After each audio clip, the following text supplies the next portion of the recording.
Dans les titres de l'actualité, en Afrique du Sud, une nouvelle candidate à la présidence de l'ANC s'est déclarée.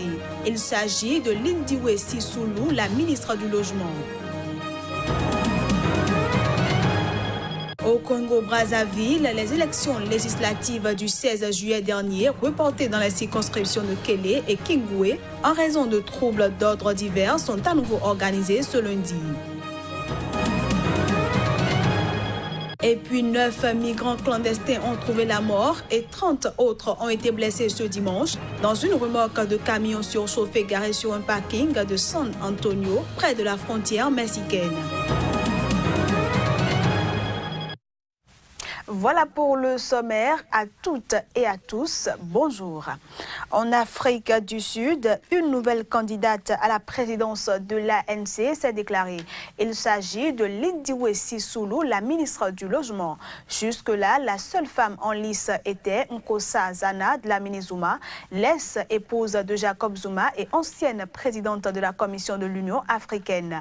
Candidate encore non déclarée, c'est elle qui a les faveurs du clan Zuma, qui a toujours déclaré que l'Afrique du Sud est prête pour avoir une femme présidente.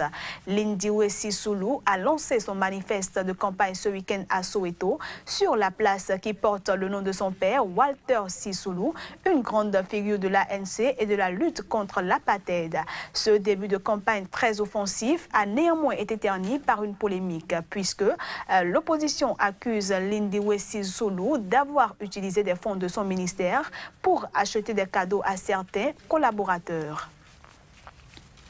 Violence sexuelle au Soudan du Sud, Amnesty International tire la sonnette d'alarme sur ces crimes subis par des milliers de femmes, de filles, mais aussi des hommes depuis le début des hostilités en 2013 entre le camp du président Salva Kiir et de son ancien vice-président.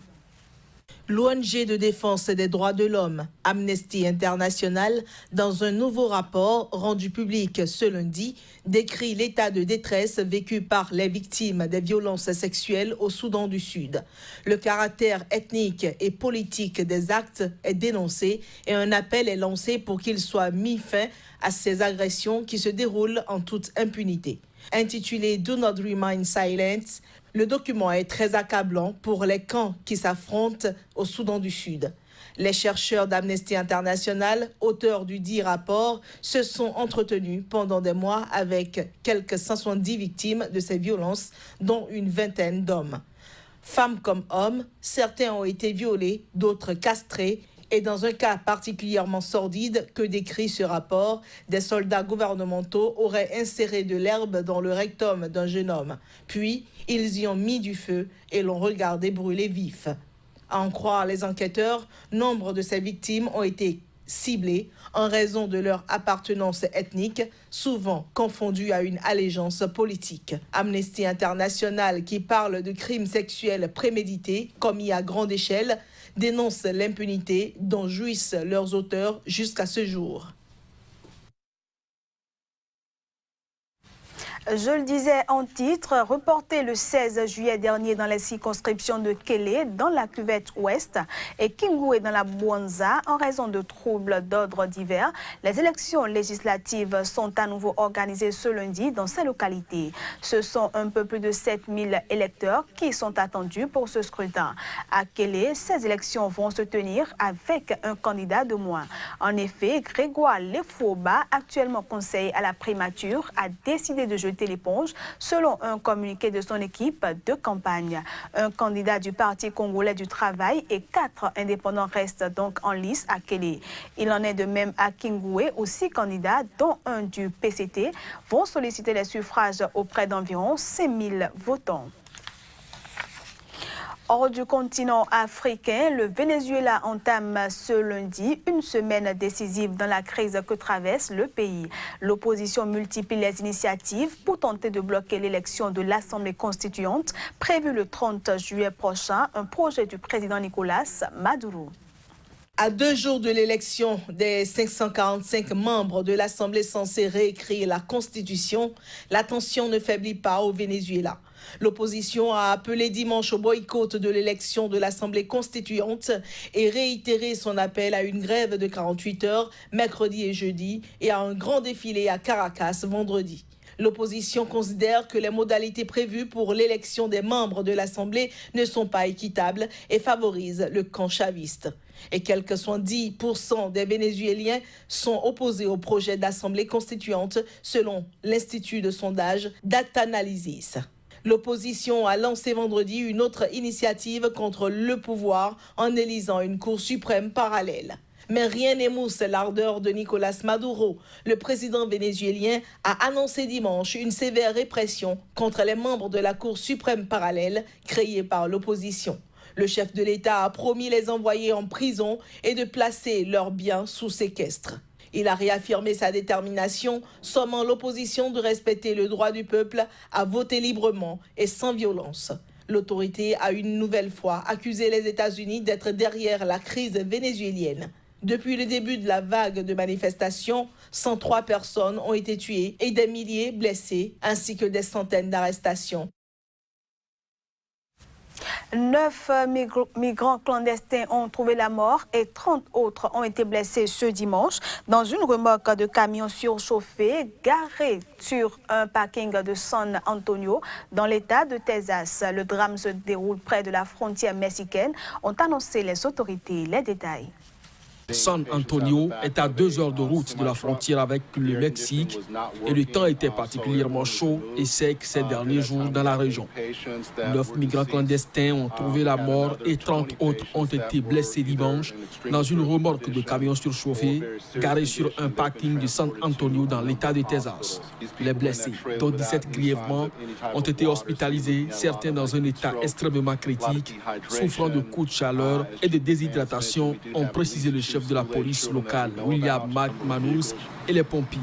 Le département américain de la sécurité intérieure et les agents de l'immigration participent à l'enquête avec les autorités locales. Des dizaines de milliers de personnes en provenance du Mexique et d'Amérique centrale tentent chaque année d'entrer clandestinement aux États-Unis. En 2003, 19 migrants avaient trouvé la mort dans les mêmes circonstances dans un camion surchauffé, tandis qu'ils étaient transportés du sud du Texas près de la frontière vers la ville de Houston. Le président Donald Trump s'est engagé à construire un mur le long de la frontière avec le Mexique afin de stopper l'immigration clandestine. Ce projet controversé est jusqu'à présent bloqué en raison des réticences du Congrès à autoriser le financement d'un ouvrage qui pourrait coûter jusqu'à 20 milliards de dollars selon certaines évaluations. Ce journal se poursuit. Environ 1 millier de Russes ont défilé ce dimanche dans les rues de Moscou lors d'une manifestation autorisée par les autorités contre le renforcement de la surveillance et les restrictions sur Internet. Certains ont détourné un slogan de l'opposition, la Russie sans Poutine, ajoutant sans censure à ce mot d'ordre très populaire lors des manifestations contre le Kremlin. Au cri de non à la censure, non à la dictature ou encore à bas l'État policier, les manifestants ont marqué leur opposition aux dernières mesures législatives visant à renforcer le contrôle d'Internet par les autorités. La police a estimé le nombre de manifestants à 800. Selon un journaliste de l'agence France Presse sur place, ils étaient entre 1000 et 1500 à avoir répondu à l'appel du parti Parnas, dirigé par l'ancien Premier ministre Mikhail Kasyanov et qui a organisé cette manifestation.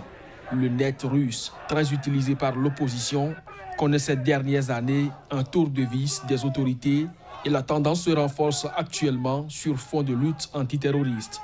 Vendredi, le Parlement russe a ainsi approuvé une loi interdisant l'utilisation en Russie des anonymiseurs, services web qui permettent d'accéder de manière anonyme à des sites bloqués dans le pays. Il a également voté une loi obligeant les utilisateurs à s'identifier par un numéro de téléphone pour utiliser les messageries sur Internet. Fin juin, l'autorité de surveillance des médias avait aussi menacé de bloquer Telegram, une messagerie très populaire en Russie pour son niveau élevé de cryptage. Et depuis le 1er janvier, Les entreprises web russes et étrangères sont forcées de stocker les données de leurs utilisateurs en Russie et de les transmettre aux autorités si elles en font la demande.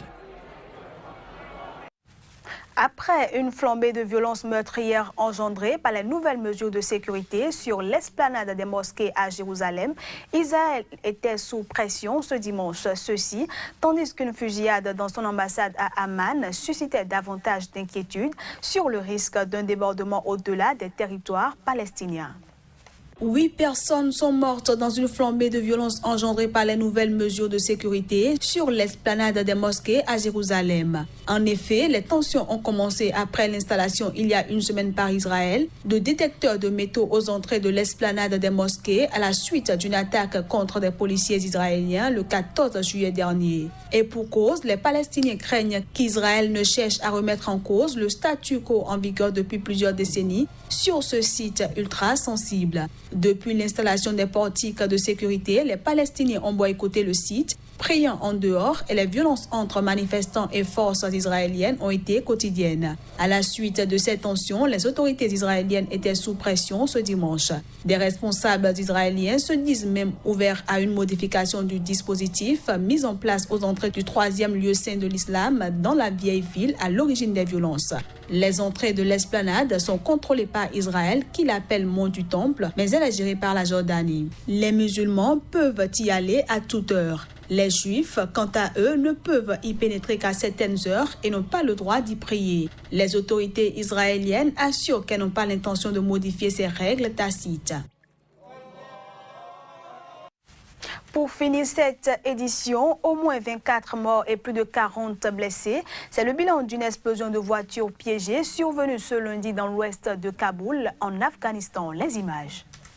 24 personnes au moins ont été tuées et 42 autres blessées dans un attentat à Kaboul ce lundi.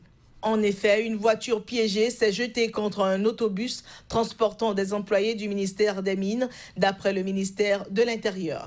Le drame s'est produit dans un quartier à majorité chiite où sont installés de nombreux clubs de gym, universités et commerces. Les talibans ont revendiqué l'attaque sur leur compte Twitter, affirmant avoir visé un bus transportant des membres des services de renseignement. Mais de nombreux témoins avancent que les victimes sont majoritairement civiles.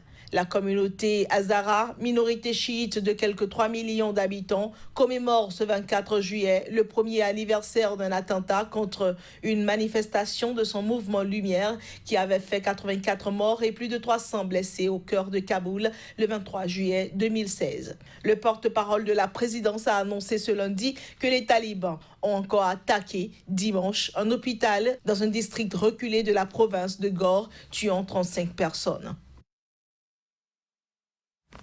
Et voilà, mesdames, messieurs, ce sera tout pour cette édition que j'ai pris du plaisir à vous présenter. Merci à tous de l'avoir suivi et à bientôt.